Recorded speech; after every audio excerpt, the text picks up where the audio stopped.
Hello everyone, kumusta kayong lahat? Ito ang mga dahilan kung bakit dapat mong ipa-wax ng iyong sasakyan. Una, protection. Wax as a barrier between your force paint and the elements, gaya ng UV rays, dirt, moisture, and pollutants. Ito ay tumutulong to prevent oxidation, fading, and corrosion. Pinapahaba nito ang buhay ng pintura ng iyong sasakyan. Pangalawa, enhance appearance. Waxing Waxing gives your car a shiny, glossy finish, enhancing its overall appearance. Maaari nitong ibalik ang sigla mula sa dull or faded paint, making your car look newer and attractive. Pangatlo, ease of cleaning o mas madaling linisin.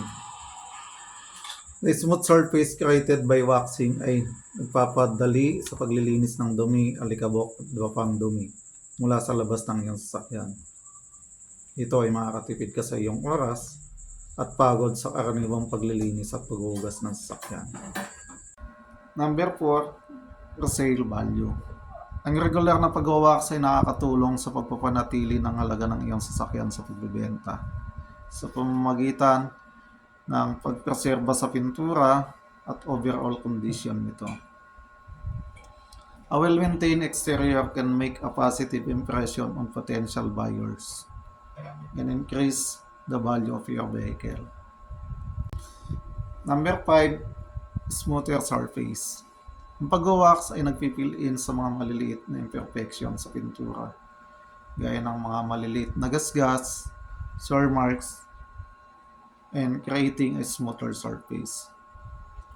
Ito hindi lamang nagpapaganda sa itsura ng iyong sasakyan, kundi nakakatulong din ito to reduce drag and potentially improving fuel efficiency. Sa kabuuan, ang pag-wax ng iyong sasakyan ay isang simple at epektibong paraan upang protektahan ang panlabas nito, mapanatili ang itsura at pangangalagaan ang halaga nito sa paglipas ng panahon.